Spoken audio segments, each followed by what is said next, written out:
विद्यार्थी मित्रांनो, जर तुम्हाला तुमच्या आयुष्यामध्ये फार मोठा संघर्ष करावा लागत असेल तर तुम्ही स्वतःला नशीबवान समजा. कारण देव संघर्ष करण्याची संधी केवळ आणि केवळ अशाच लोकांना देतो ज्यांच्यामध्ये संघर्ष करण्याची क्षमता असते. मित्रांनो नमस्कार विद्यार्थी मित्रांनो, मी आहे तुमचा अभ्यास मित्र श्रीराम अंधारे फ्रॉम सायन्स अकॅडमी दौंड. चला आत्मविश्वासातून यशाकडे.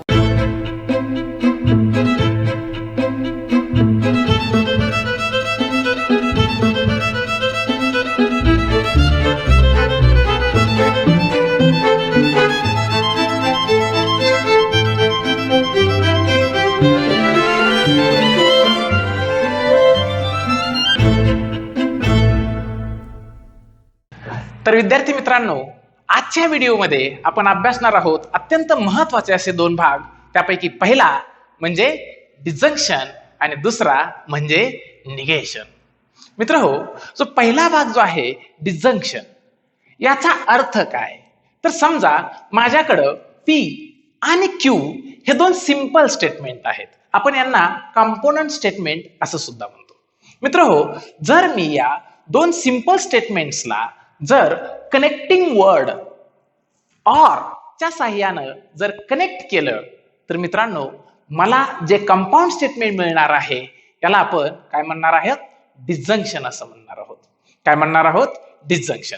समजा माझ्याकडं P हे एक सिंपल स्टेटमेंट आहे आणि दुसरं सिंपल स्टेटमेंट आहे Q. तर मी P ऑर Q असं जे कंपाऊंड स्टेटमेंट लिहिणार आहे याला काय म्हणणार आहोत आपण? डिसजंक्शन. मित्रांनो सुरुवातीला आपण डिसजंक्शनची डेफिनेशन पाहूयात. Disjunction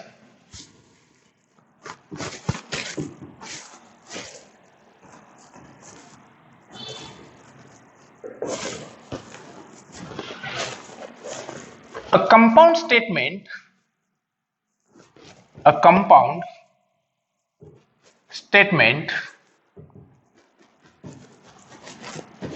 formed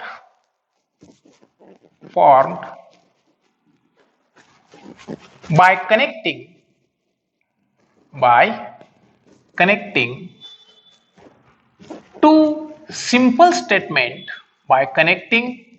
two simple statements by connecting word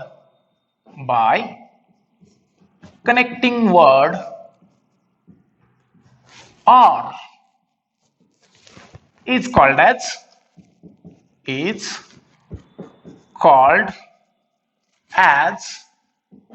disjunction. याला आपण काय म्हणतो असतो मित्रांनो? डिसजंक्शन असं म्हणत असतो. याचा अर्थ असा की कोणत्याही दोन स्टेटमेंटला जर आपण ऑर च्या साहाय्याने जर कनेक्ट केलं तर जे कंपाऊंड स्टेटमेंट मिळेल ते काय असेल? डिसजंक्शन असेल. मित्रहो, जर आपण याला दुसऱ्या पद्धतीने डिफाइन करायचं ठरवलं तर आपण त्याला असं डिफाइन करू. if two simple statements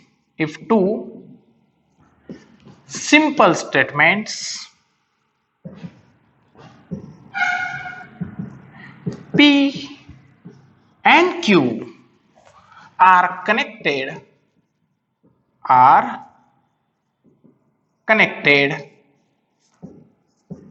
by the connecting word or, then the compound statement so formed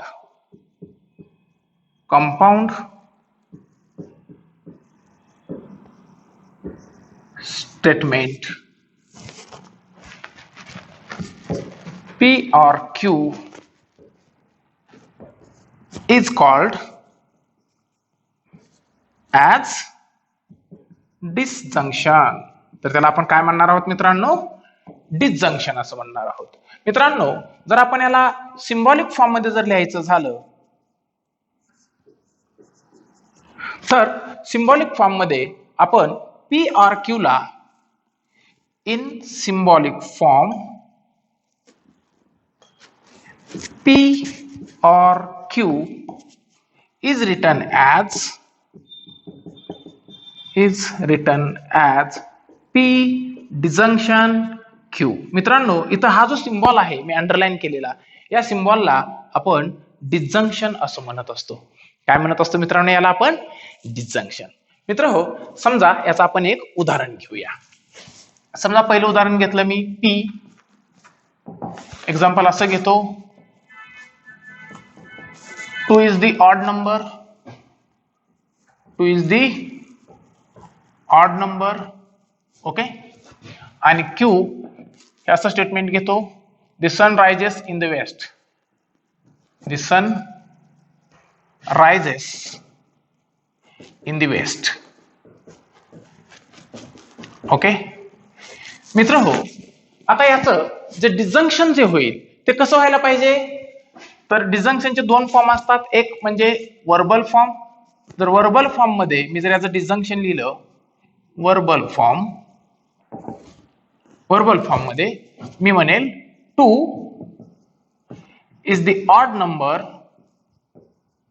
2 is the odd number, or the sun rises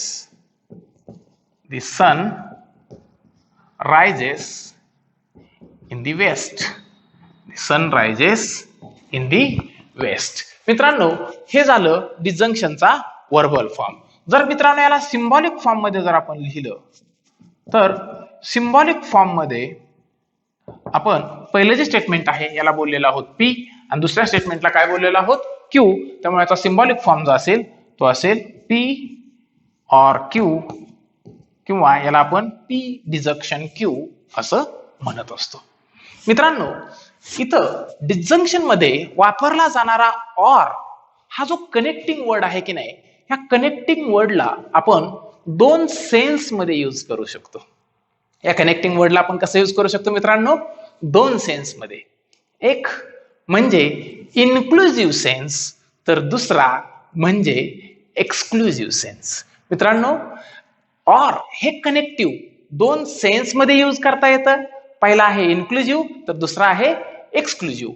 मित्रांनो, बऱ्याचदा आपल्या मॅथमॅटिकल लॉजिक मध्ये जो सेन्स दिलेला असतो हा इन्क्लुझिव्ह टाईपचा असतो, परंतु काही वेळेला तसा उल्लेख करून तो एक्सक्लुझिव्ह सुद्धा दिला जातो.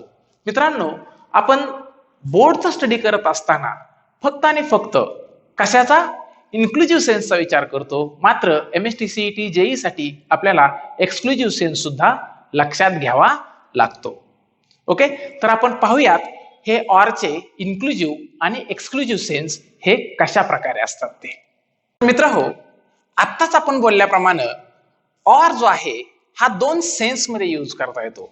एक म्हणजे इन्क्लुझिव्ह सेन्स आणि दुसरा म्हणजे एक्सक्लुझिव्ह सेन्स. मित्र हो, ऑरचा जो इन्क्लुझिव्ह आणि एक्सक्लुझिव्ह जो सेन्स आहे तो तुम्हाला व्यवस्थित मध्ये समजावा याकरता मी एक संभाषण जे आहे ते तुम्हाला दाखवणार आहे.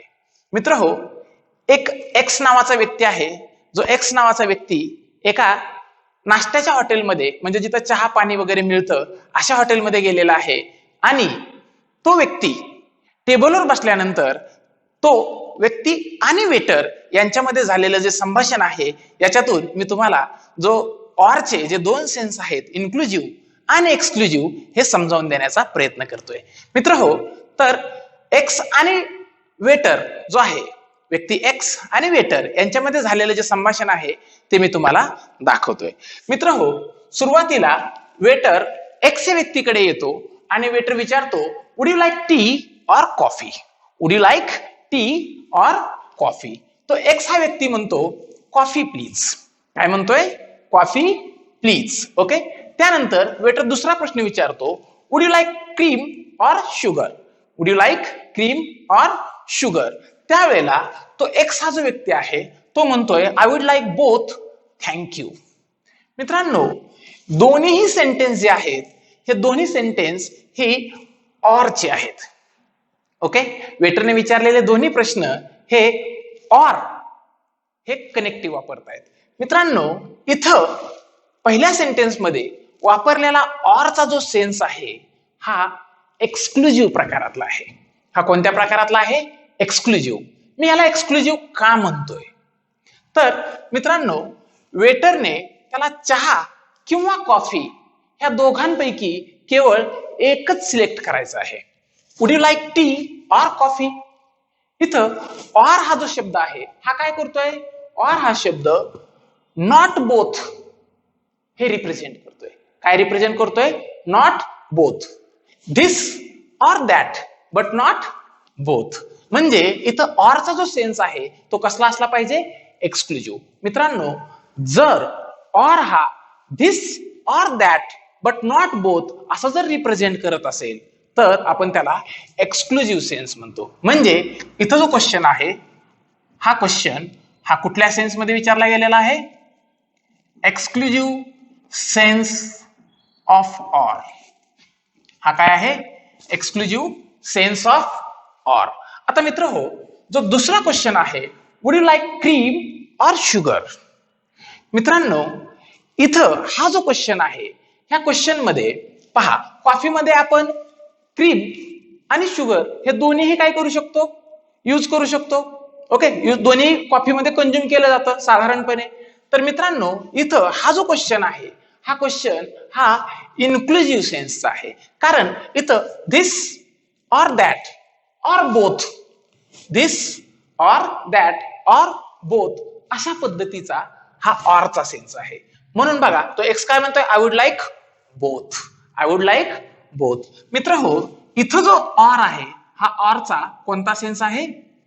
Inclusive sense of or. तर मित्रांनो, जसं की आपण या उदाहरणामध्ये पाहिलं, ऑर हा दोन सेन्स मध्ये यूज करण्यात येतो. ऑरचे किती सेन्स आहेत? दोन. ऑर त्याचे दोन सेन्स. एक म्हणजे एक्सक्लुझिव्ह सेन्स. कुठचा? एक्सक्लुझिव्ह. आणि जो दुसरा जो सेन्स आहे तो आहे इन्क्लुझिव्ह सेन्स. कुठचा सेन्स आहे मित्रांनो? इन्क्लुझिव्ह. मित्र हो, जर एक्सक्लुझिव्ह सेन्स असेल तर एक्सक्लुझिव्ह सेन्स हा काय रिप्रेझेंट करतो? This or that but not both. This I would like tea or coffee but not both. This or that but not both असेल तर कुठचा सेन्स असेल मित्रांनो? एक्सक्लुझिव्ह सेन्स असेल. कुठला सेन्स असेल? Exclusive sense. आणि मित्रांनो, जो इन्क्लुझिव्ह सेन्स असेल तर नेमकं काय? तर this or that or both. This or that or both अशा पद्धतीचा जर ऑरचा सेन्स असेल तर आपण काय म्हणणार आहोत? तो इन्क्लुझिव्ह टाईपचा सेन्स आहे. कुठल्या टाईपचा मित्रांनो? इन्क्लुझिव्ह टाईपचा. मित्र हो, मॅथमॅटिकल लॉजिक मध्ये जे ऑरचे सेन्स यूज केले जातात त्यापैकी आपण नेहमी इन्क्लुझिव्ह टाईपचा सेन्स कन्सिडर करतो. कोणत्या टाईपचा? इन्क्लुझिव्ह टाईपचा. कुठपर्यंत? जोपर्यंत तसं वाक्यामध्ये आपल्याला जर एक्सप्लेन केलेलं नसेल तर. आणि जर त्यांनी सांगितलं असेल की हा ऑरचा एक्सक्लुझिव्ह सेन्स आहे तर आपल्याला this or that but not both अशा पद्धतीने ते वाक्य कन्सिडर करावं लागतं. मित्र हो, आता ही झाली आपली त्याचं एक तुम्हाला माहिती की ज्यामधून तुम्हाला इन्क्लुझिव्ह आणि एक्सक्लुझिव्ह सेन्स 100% व्यवस्थित समजलेला असेल. आता मी तुम्हाला एक दुसरं उदाहरण देणार आहे ज्यामधून तुम्हाला इन्क्लुझिव्ह आणि एक्सक्लुझिव्ह सेन्स हा अजून डिटेलमध्ये लक्षात येईल. मित्र हो, ऑरचे जे दोन्ही सेन्स आहेत त्याची मी तुम्हाला काही उदाहरणं देतोय जेणेकरून तुम्हाला इन्क्लुझिव्ह आणि एक्सक्लुझिव्ह सेन्स जो आहे ऑरचा हा अगदी क्लिअर होऊन जाईल. तर पहिलं उदाहरण घेतोय, तुम्ही सांगा हे इन्क्लुझिव्ह आहे की एक्सक्लुझिव्ह आहे? पहिलं उदाहरण घेतोय, एव्हरी नॅचरल नंबर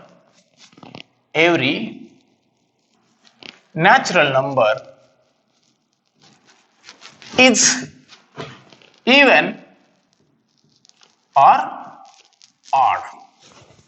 ओके मित्र हो, प्रत्येक नैसर्गिक संख्या एकतर सम किंवा विषम असते. प्रत्येक नैसर्गिक संख्या ही सम किंवा विषम असते. मित्रांनो, अशी नैसर्गिक संख्या आहे का की जी समही आहे आणि विषमही आहे? म्हणजे एकतर नैसर्गिक संख्या ही इवन असेल किंवा नैसर्गिक संख्या ही ऑड असेल, but not this or that, but not both. याचा अर्थ हे एक्सक्लुझिव्ह सेन्सचं उदाहरण आहे. हे कोणत्या सेन्सचं उदाहरण आहे मित्रांनो? एक्सक्लुझिव्ह सेन्सचं. समजा आपण दुसरं उदाहरण घेऊया.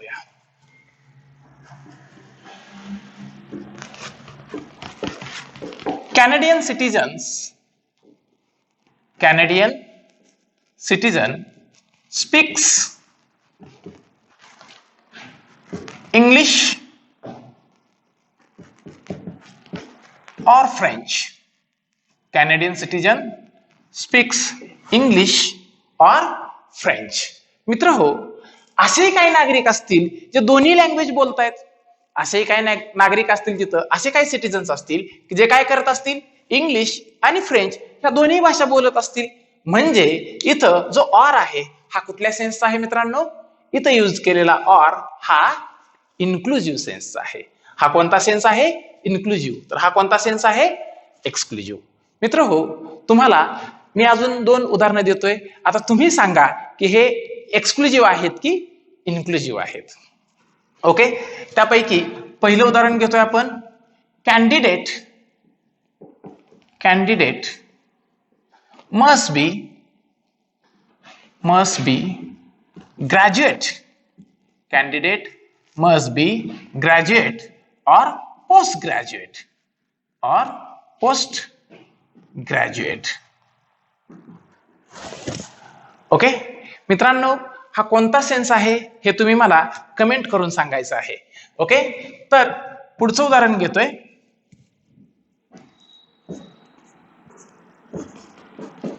I will travel to Delhi tomorrow.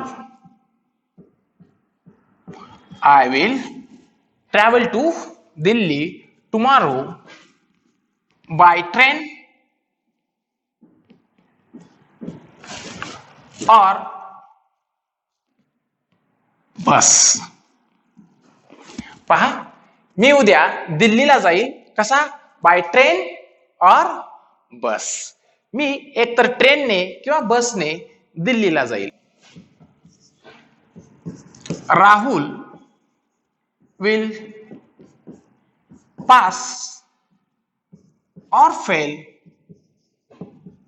In the exam. Rahul will pass और fail in the exam.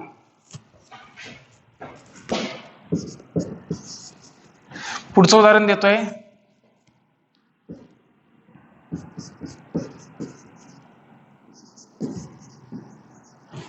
Whenever it rains,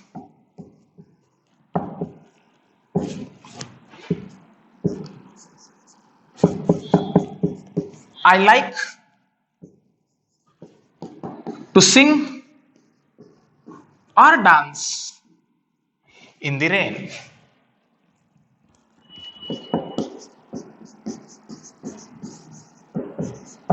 okay, तर मित्रांनो, मी पहिली 2 उदाहरणं जी आहेत त्यांचा तुम्हाला सेन्स सांगितलेला आहे. Every natural number is even or odd. एकतर नॅचरल नंबर इव्हन असेल किंवा ऑड असेल. म्हणजे इथं एकतर धिस किंवा दॅट बट नॉट बोथ टाइपचा सेन्स आहे. म्हणजे हा कोणता सेन्स आहे आपला? Exclusive. Canadian citizen speaks English or French. इथं इन्क्लुझिव्ह सेन्स आहे, कारण नागरिक इंग्लिश बोलतील, धिस ऑर दॅट फ्रेंच और बोथ किंवा दोन्ही भाषा बोलू शकतात. तर मी तुम्हाला 4 उदाहरणं दिली आहेत. यामध्ये तुम्हाला काय सांगायचं आहे? इन्क्लुझिव्ह सेन्स यूज केलाय का एक्सक्लुझिव्ह सेन्स आपण इथं यूज केलेला आहे तो. मित्र हो, यानंतर आपण पुढे जाऊन अभ्यासणार आहोत जो डिजक्शन जो आहे, ह्या डिजक्शनचा ट्रुथ टेबल. मित्र हो, ज्या वेळेला एखादं सिंपल स्टेटमेंट जे आहे हे ट्रू किंवा फॉल्स असतं, त्यावेळेस आपल्याला त्याचा ट्रुथनेस एक्सप्लेन करणं फार सोपं आहे. परंतु जर एखादं कंपाऊंड स्टेटमेंट असेल तर त्या कंपाऊंड स्टेटमेंटचा ट्रुथनेस सांगण्यासाठी आपल्याला ट्रुथ टेबलचा वापर करावा लागतो. तर इथं आपण जो डिसजंक्शन आहे, ह्या डिसजंक्शन साठीचा ट्रुथ टेबल बद्दल मी तुम्हाला थोडक्यात माहिती देतो. मित्रांनो, जर P आणि Q हे दोन्हीही स्टेटमेंट्स, P आणि Q ही दोन्हीही स्टेटमेंट्स जर फॉल्स असतील, दोन्ही स्टेटमेंट कसे असतील, फॉल्स असतील, तरच इथं जे कंपाऊंड स्टेटमेंट असणार आहे त्याची ट्रूथ व्हॅल्यू ही फॉल्स असेल. म्हणजे if P and Q both are false, then the compound statement P or Q will be false. Okay, जसं आपण कंजंक्शन मध्ये दोन्ही ट्रू तरच ट्रू, कंजंक्शन मध्ये आपण काय शिकलो, दोन्ही स्टेटमेंट P आणि Q हे दोन्ही स्टेटमेंट जर ट्रू असतील तरच त्यांचं compound statement P and Q हे काय असेल, ट्रू असेल. तसं डिसजंक्शन मध्ये आपण जर P आणि Q ही दोन्ही स्टेटमेंट्स जर फॉल्स असतील तरच त्यांचं कंपाऊंड स्टेटमेंट हे कसं असेल, P और Q हे फॉल्स असेल. तर म्हणजे आपण तिकडे लक्षात घेतलं होतं TT टू T, तसं आपण इथं लक्षात घेणार आहोत FF to F. Conjunction TT to T, disjunction FF to F. Okay, तर मी तुम्हाला याचा ट्रूथ टेबल आणि कंपाऊंड स्टेटमेंटच्या ट्रूथ व्हॅल्यूची काही, तर मित्रांनो आता आपण कंपाऊंड स्टेटमेंट जे आहे जे डिसजंक्शन टाईपचं असणार आहे त्याची काही उदाहरणं पाहणार आहोत, जेणेकरून आपल्याला त्याच्या ट्रूथ टेबल बद्दल म्हणजे त्याच्या ज्या ट्रूथ व्हॅल्यूज जे असतात त्याच्याबद्दल अंदाज येऊन जाईल. तर मित्र हो, आपण एक उदाहरण घेऊया P. ओके, तर P हे स्टेटमेंट आहे 24 is the composite number. 24 is the composite number. Okay, आणि Q हे जे स्टेटमेंट आहे ते असं घेऊया 17 is the prime number. 17 is the prime number. Okay मित्र हो, जर आपण P या स्टेटमेंटच्या जर ट्रूथ व्हॅल्यू बद्दल विचार केला तर 24 is the composite number. Composite number मित्रांनो असा नंबर्स की ज्याचे दोन पेक्षा जास्त फॅक्टर्स असतात, दोन पेक्षा जास्त फॅक्टर्स असतात, म्हणजे हा कसला नंबर असला पाहिजे, कंपोजिट. आणि जर त्याला केवळ दोन फॅक्टर असतात तो नंबर आणि 1, त्याला आपण काय म्हणतो, प्राईम नंबर म्हणतो. ओके, तर मित्र हो 24 इज द कंपोजिट नंबर. 24 चे जर फॅक्टर्स पाडायला घेतले आपण तर 1 2 3 4 6 12 and 24 itself हे काय झाले, त्याचे फॅक्टर्स झाले. हे फॅक्टर्सचा जो नंबर आहे हा 2 पेक्षा जास्त आहे. ओके, म्हणजे 24 इज द कंपोजिट नंबर हे कसलं स्टेटमेंट आहे, ट्रू स्टेटमेंट आहे. ओके, आता दुसरं जे आहे 17 is the prime number. 17 is the prime number, we all know. Okay, तर P डिसजंक्शन Q जर आपल्याला घेतलं, आपण जर इथं काय घेतोय, डिसजंक्शन, तर ह्या डिसजंक्शनचं ट्रूथ व्हॅल्यू काय. ओके, तर मित्र हो आपण काय म्हटलं की जर P हे स्टेटमेंट इथं कसं आहे, आपलं ट्रू आहे. Okay, true. आणि Q हे स्टेटमेंट कसं आहे, हे देखील कसं आहे, ट्रू आहे. मग जर मी T डिसजंक्शन T घेतलं तर याचा आन्सर नेमकं काय.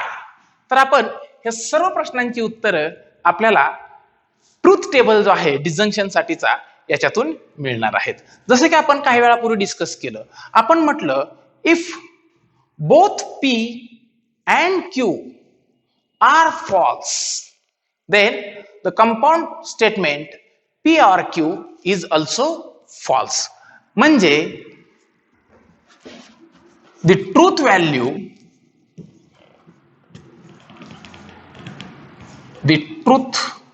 value of the compound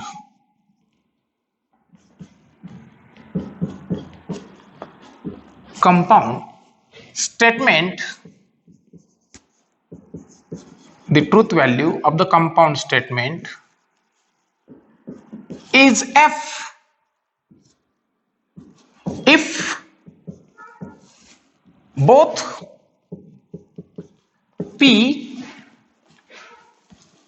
and Q are false. Both P and Q are false.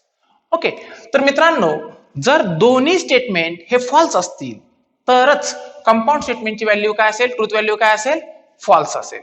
Okay, otherwise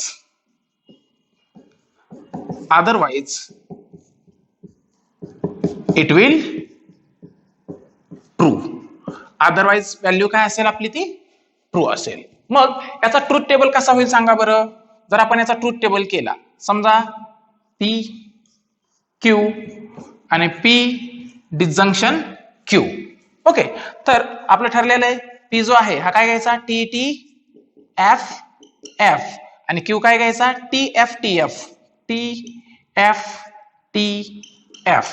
okay, तर मित्रांनो आपण काय म्हणतोय, जर दोन्ही फॉल्स तरच फॉल्स. मग दोन्ही फॉल्स कुठे दिसत आहेत, पहिल्यांदा तर दोन्ही ट्रू आहेत, पहिला ट्रू दुसरा फॉल्स, पहिला फॉल्स दुसरा ट्रू, दोन्ही फॉल्स शेवटी दिसत आहेत.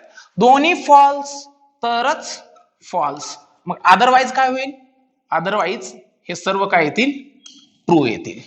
ओके मित्र हो, आता तुम्ही म्हणाल की इथं ऑरचा नेमका कोणता सेन्स यूज केलेला आहे. तुम्ही काय म्हणाल, इथं ऑरचा नेमका कोणता सेन्स यूज केलेला आहे. तर मित्रांनो मी तुम्हाला एक्सप्लेन करतानाही मगाशी सांगितलं की मित्र हो, मॅथमॅटिकल लॉजिक मध्ये ऑर हे केवळ आणि केवळ इन्क्लुझिव्ह सेन्स मध्ये कन्सिडर केलं जातं. कुठपर्यंत, जोपर्यंत एक्झाम्पल मध्ये एक्सक्लुझिव्ह सेन्सचा उल्लेख केला जात नाही. ओके, तोपर्यंत आपण त्याला कसं कन्सिडर करणार आहोत, इन्क्लुझिव्ह कन्सिडर करणार आहोत. तर मग हा जो ट्रूथ टेबल जो आहे, हा ट्रूथ टेबल आपल्याला काय दाखवतोय, इन्क्लुझिव्ह सेन्स ऑफ ऑर. काय दाखवतो आहे, इन्क्लुझिव्ह सेन्स ऑफ ऑर. तर मित्र हो, हा ट्रूथ टेबल लक्षात आलाय. आणि आपली ही जी मेन कंडिशन आहे ती दोन्ही फॉल्स तरच फॉल्स नाहीतर ट्रू. दोन्ही फॉल्स तरच फॉल्स नाहीतर ट्रू. ओके, आपण याची काही उदाहरणं घेऊया आणि त्याचा आपण जो ट्रूथनेस आहे तो पण फाइंड आउट करूया. समजा आपण पहिलं उदाहरण घेतलं. आता मग मला सांगा, इथं आपलं हे उदाहरण राहिलंच, याची जी ट्रूथ व्हॅल्यू जी आहे ती ट्रूथ व्हॅल्यू काय येईल बरं. बघा आता दोन्ही कसे आहेत ट्रू, दोन्ही ट्रू, तर उत्तर कसं असलं पाहिजे, इथं ट्रू असलं पाहिजे. काय असलं पाहिजे, ट्रू. ओके मित्र हो, आपण पुढची काही उदाहरणं घेऊ जेणेकरून आपल्याला डिसजंक्शन डिटेल्ड मध्ये समजून येईल. तर मित्रांनो आपण पहिलं उदाहरण घेऊया. P उदाहरण असं घेतोय, 2 + 3 = 5. ओके, आणि Q जो आहे तो असा लिहितोय 2 × 5 = 7. 2 + 3 = 5 आणि 2 × 5 = 7. तर मित्र हो, याच्या डिसजंक्शनची व्हॅल्यू काय असेल. Okay, find the truth value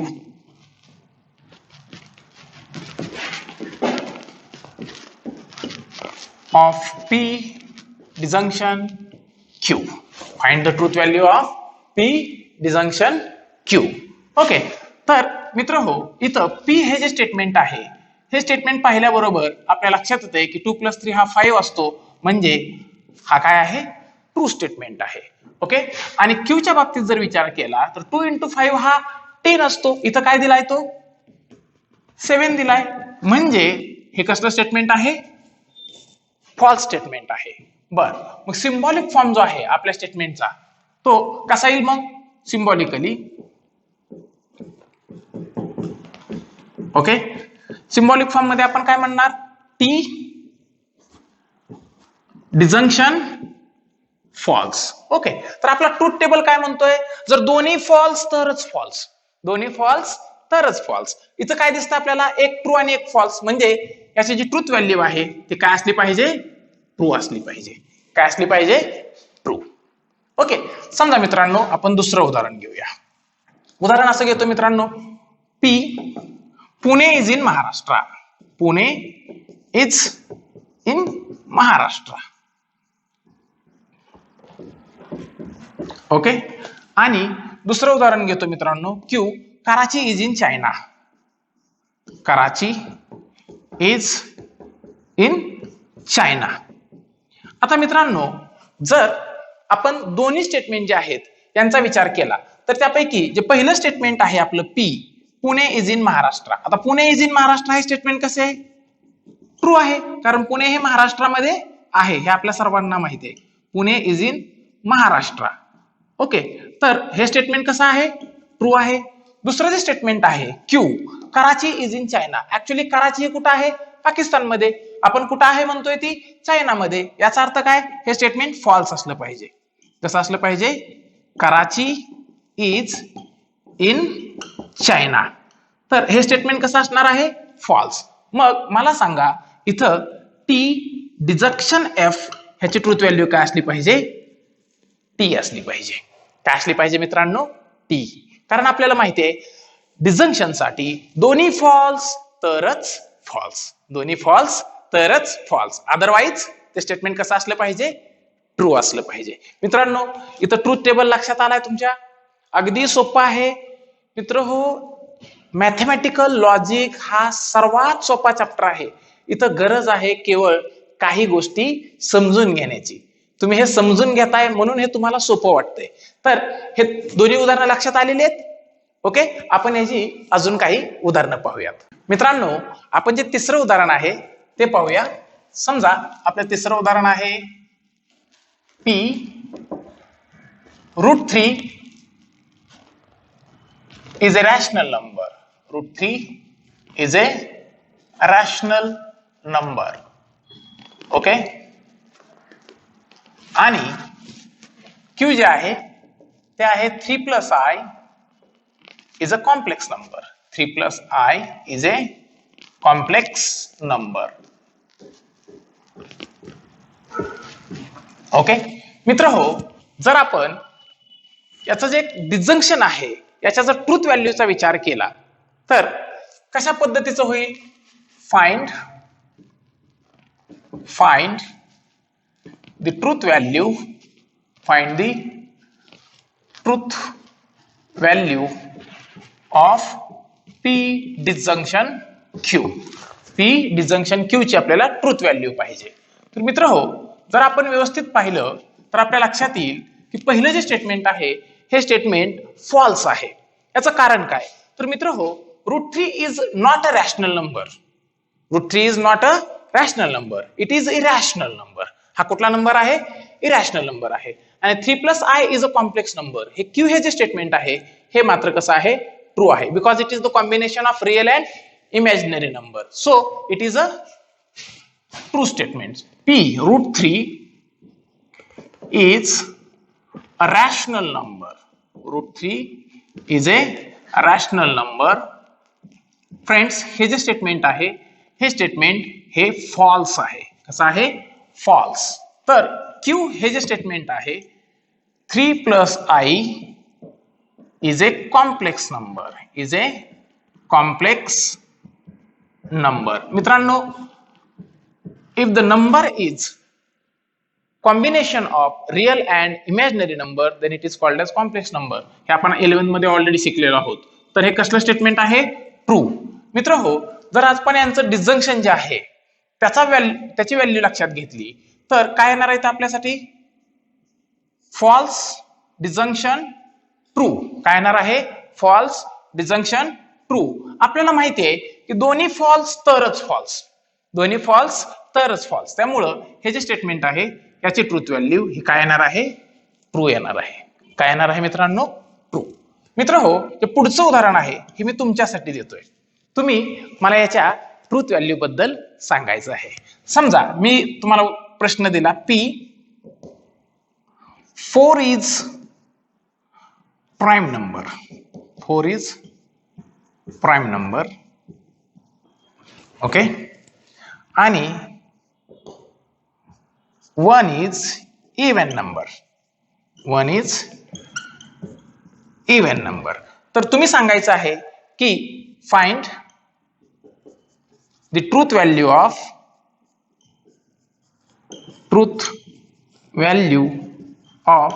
P disjunction Q. P disjunction Q जे आहे याची तुम्ही काय सांगायचे आहे? ट्रूथ व्हॅल्यू सांगायची आहे. आणि याची ट्रूथ व्हॅल्यूची जे काही तुमचा आन्सर येईल हे तुम्ही मला कमेंट बॉक्स मध्ये कमेंट करून सांगायचे मित्रांनो. तर आपण पुढचं उदाहरण घेऊया 5वं, जेणेकरून तुम्हाला अगदी डिटेल्ड मध्ये समजून येईल की बाबा हा डिजंक्शन नेमका कसा आहे तो. मित्र हो, पुढचं उदाहरण घेतोय किंवा मी तुम्हाला एक प्रश्नच देतो. तुम्ही या प्रश्नाची उत्तरं मला कमेंट मध्ये सांगायची आहेत. Okay, write the truth values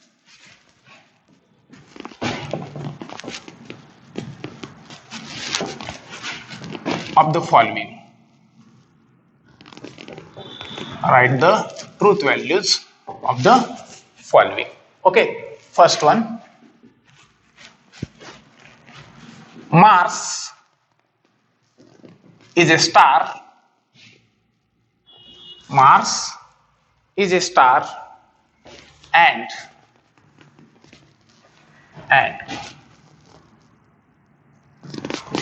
Earth is a moon.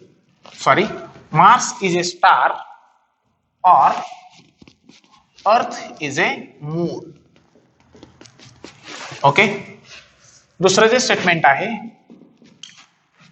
ते आहे 2 + 3 = 9 or 3 × 5 = 8. ओके मित्र हो, तिसरं स्टेटमेंट आहे तुमच्यासाठी 2 is the only even prime number. 2 is the only even prime number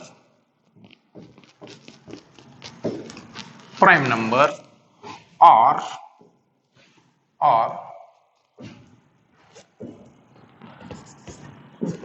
3 is factor of 11. 3 is factor of 11. Okay, पुढचं जे example आहे याचं देखील उत्तर तुम्ही मला सांगायचे. 5 उदाहरणं देतोय तुम्हाला, तुम्ही त्याची उत्तरं कमेंट करून सांगायची आहेत. समजा आपला पुढचा प्रश्न आहे, Delhi is capital of Russia. Capital of Russia और Shanghai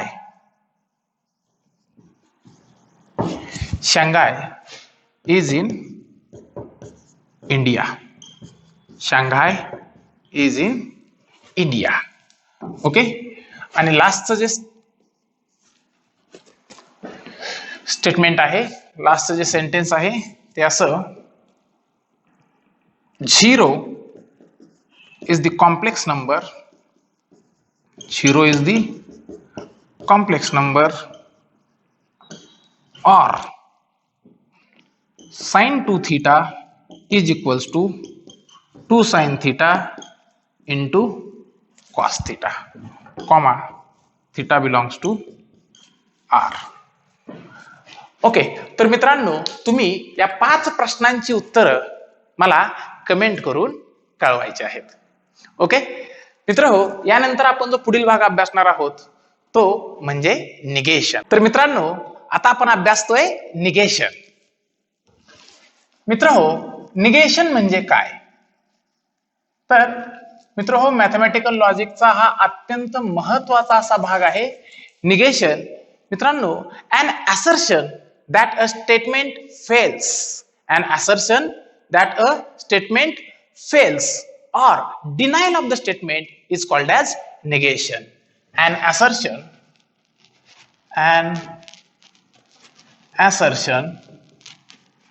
that a statement fails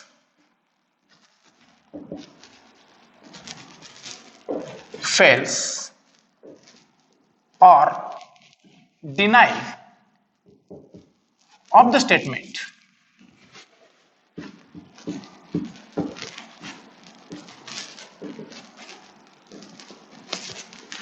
is called as negation. Is called as negation. Okay, समजा आपण एक उदाहरण घेऊया. समजा मी जर म्हटलं विद्यार्थी मित्रांनो, एक स्टेटमेंट आहे पी की जे आहे Pune is a city. Pune is a city. Okay मित्र हो, पुणे हे शहर आहे, हे वाक्य आपलं. ओके, इथं निगेशन जे आहे पुणे इज अ सिटी याचं जर आपण निगेशन घेतलं तर ते निगेशन कसं आलं पाहिजे? Pune is not a city. याचं निगेशन काय येईल मित्रांनो? निगेशन जे आहे ते टिल्डे हे जे साइन असतं आपलं, ह्या साइनने रिप्रेझेंट केलं जातं. तर पी या स्टेटमेंटचं निगेशन हे असेल टिल्डे पी, किंवा त्याला आपण निगेशन पी असं पण म्हणतो. निगेशन पी काय असेल? Pune is not a city. Pune is not a city. मित्र हो, तुम्ही याचं निगेशन अजून दुसऱ्या काही पद्धतीने लिहू शकता. It is not true that, it is not true that Pune is a city. Pune is a city. मित्र हो, याचं निगेशन अजून आपण असंही लिहू शकतो. It is not the case, it is not the case that Pune is a city. किंवा तुम्ही it is false that, it is false that, it is false that Pune is a city. Pune is a city. मित्र हो, इथं जे single statement Pune is a city आहे याचं negation अगदी आपण असं खालीलपैकी चारही प्रकारे कसंही लिहिलं तरीही चालतं. मात्र निगेशन लिहिताना आपण हे जे साइन आहे टिल्डेचं, हे साइन द्यायला विसरायचं नाही. ओके मित्र हो, निगेशन ही एक असं प्रक्रिया आहे की या प्रक्रियेमध्ये आपण सिंगल स्टेटमेंटचा सुद्धा वापर करतो. सिंगल स्टेटमेंटचं देखील निगेशन घेता येतं. तसं सिंगल स्टेटमेंटचं आपल्याला कंजंक्शन, सिंगल स्टेटमेंटचं डिसजंक्शन घेता येत नाही. ओके, त्यामुळं ज्या कंपाऊंड स्टेटमेंटला फॉर्म होण्यासाठी मिनिमम 2 स्टेटमेंटची गरज पडते त्यांना आपण बायनरी असं म्हणतो. तर इथं पुणे इज अ सिटी हे याला आपण युनरी असं म्हणतो. काय म्हणतो? Unary, UNARY. ओके, तर मित्रांनो इथं पुणे इज अ सिटीचे हे जे 4 निगेशन आहेत हे तुमच्या लक्षात आलेत. तर कुठल्याही एखाद्या स्टेटमेंटचं आपण निगेशन कसं घ्यायचं? तर पहिली केस आहे आपण त्याला नॉट जोडू शकतो. ओके, दुसरं it is not true that न, इट इज नॉट द केस ने, किंवा इट इज फॉल्स दॅट. यापैकी कुठल्याही पद्धतीनं तुम्ही एखाद्या स्टेटमेंटचं निगेशन घेऊ शकता. Write the negation of the following. Write negations of the following. Of the following. Okay, समजा एक स्टेटमेंट आहे. ओके, स्टेटमेंट असं आहे 2 + 3 is greater than 5. 2 + 3 is greater than 5. आता मला जर 2 + 3 इज ग्रेटर दॅन 5 याचं जर निगेशन घ्यायचं असेल तर मला काय म्हणावं लागेल? इथं जे स्टेटमेंट आहे 2 + 3 इज ग्रेटर दॅन 5 म्हणजे आपल्याला एक तर 2 + 3 हा लेस दॅन 5 असं म्हणावं लागेल. 2 + 3 हा लेस दॅन 5 किंवा 2 + 3 इज इक्वल्स टू 5. लक्षात ठेवा मित्रांनो, जर ग्रेटर दॅन किंवा लेस दॅनचे साइन असतील तर याचं निगेशन हे 2 प्रकारचं असतं. त्यामुळं याचं निगेशन जे आहे, समजा आपण याला पी हे स्टेटमेंट म्हटलं, let P 2 + 3 is greater than 5. Okay, तर याचं जे निगेशन आहे टिल्डे पी हा जो आहे हा 2 + 3 इज लेस दॅन पण होऊ शकतो आणि 2 + 3 इज इक्वल्स टू पण होऊ शकतो. म्हणून आपण म्हणतो मित्रांनो 2 + 3 is less than or equals to 5. Okay मित्र हो, लेस दॅन किंवा ग्रेटर दॅन असे जर साइन असतील तर निगेशन घेताना आता आपण जे सांगितलेले आहे ही काळजी तुम्ही घेतली पाहिजे. ओके, समजा आपण दुसरं स्टेटमेंट घेतलं 3 + 4 इज इक्वल्स टू 7. ओके, तर मित्रांनो याचं जे निगेशन आहे ते कसं येईल? सुरुवातीला आपण या स्टेटमेंटला पी मानूया. 3 + 4 इक्वल्स टू 7. मग निगेशन पी काय असेल? अगदी सोपं, 3 + 4 is not equals to 7. Equals to sign असताना निगेशन घेणं हे फार सोपी गोष्ट आहे. ओके, मित्रांनो समजा तिसरं उदाहरण घेतलं, मी जर म्हटलं 0 is a complex number. Okay, तर याचं जे निगेशन आहे 0 is a complex number. Okay मित्रहो,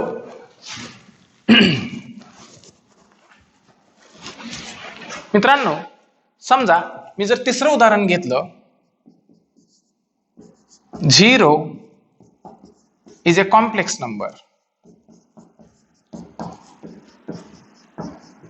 तर याचं निगेशन कसं होईल?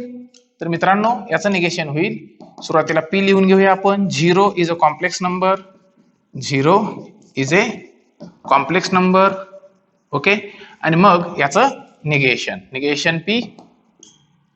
तर आपण मगाशी पाहिल्याप्रमाणे याचं निगेशन हे या 4 प्रकारे आपण लिहू शकतो. पहिलं लिहू शकतो 0 is not a complex number, मग it is false that 0 is a complex number, it is not case that 0 is a complex number, it is not true that 0 is a complex number. मी त्यापैकी एक लिहितो, 0 is not a complex number.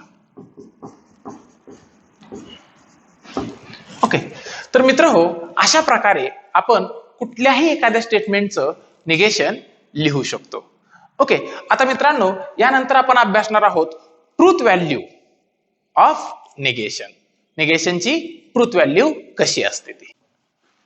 Truth value of negation.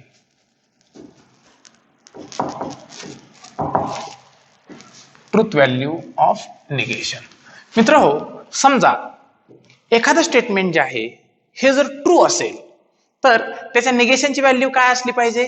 ट्रूचा opposite, not true म्हणजेच false. आणि समजा एखादं statement हे जर फॉल्स असेल तर त्याच्या निगेशनची व्हॅल्यू काय असेल? नॉट फॉल्स म्हणजे काय असली पाहिजे? True.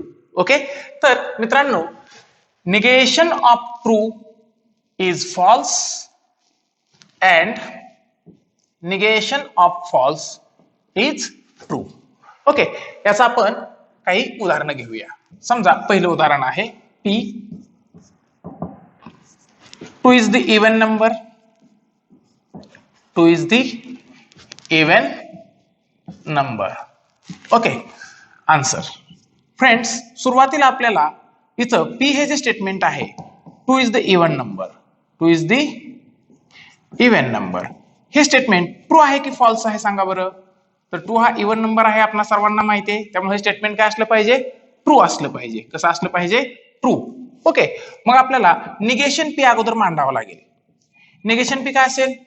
2 is not the even number, 2 is not the even number.